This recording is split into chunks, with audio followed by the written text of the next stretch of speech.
کی حدیث مبارکہ کو سماعت فرمائیں. اس حدیث مبارکہ کے راوی حضرت ابو موسیٰ اشعری رضی اللہ تعالیٰ عنہ ہے. آپ فرماتے ہیں آقا کریم علیہ الصلوۃ والتسلیم نے اچھی سنگت اور بری صحبت اس کو ایک بڑی خوبصورت مثال کے ساتھ لجپال آقا صلی اللہ علیہ وسلم نے ذکر فرمایا.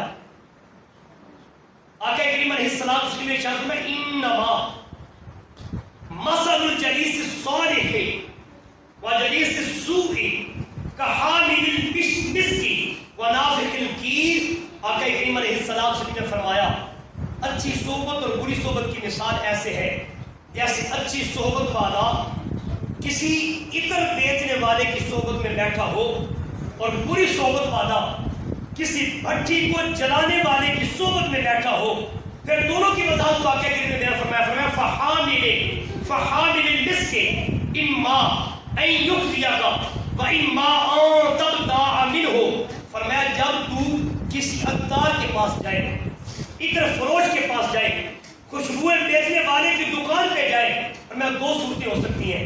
پہلی صورت یہ وہ خوشبو بیچنے والا تجھے تحفہ پر خوشبو پیش کر دے, یا فرمایا دوسری صورت یہ ہے کہ تو اس سے خوشبو کو خرید لے. اور فرمایا ساری صورتوں میں کیفیت کیا ہوگی وَإِمَّا أَن تَجِدَ مِنْهُ رِيحًا طَيِّبًا. فرمایا اس کی صحبت با کمال کا اثر یہ ہوگا جب تو اس کی دکان کو چھوڑے گا تیرے وجود سے بھی تیرے لباس سے بھی خوشبوؤں کے حلے آ رہے ہیں. اور دوسری طرف آقا کریم علیہ الصلوۃ والسلام نے فرمایا وَنَافِخِ الْكِيرِ إِمَّا أَن يُحْرِقَ ثِيَابَكَ.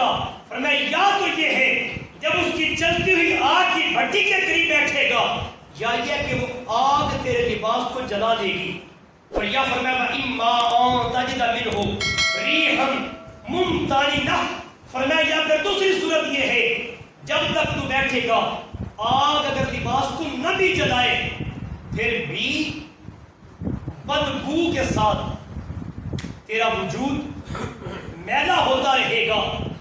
گویا آقا کریم علیہ الصلوۃ والتسلیم نے اس حدیث مبارکہ میں صحبت صالحین کی کیفیت کو بیان فرمایا, کیونکہ بندہ ماحول کا اثر لیتا ہے, ماحول کا اثر اور رنگ اس کے اوپر چڑھتا ہے.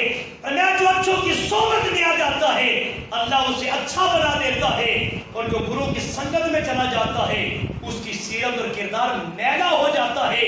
فرمایا کونوا مع الصالحین, تیرے رب کا یہ حکم ہے کائنات میں جب سنگتیں بنانا ایسوں کی سنگت بنانا جن کی سنگت تجھے دنیا میں بھی عزت عطا کرے عقبہ میں بھی امان عطا کرے.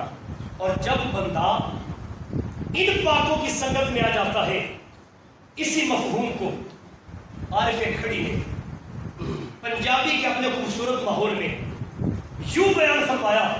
آپ فرماتے چنگے بندے کی صحبت یارو جنہیں دکان اتارا سودا بھاوے مول نہ لئیے ہلے اور ہزارا. اور میں برے بندے کی صحبت یارو جنہیں دکان لوہارا کپڑے بھاوے کچھ بئیے چنگا پون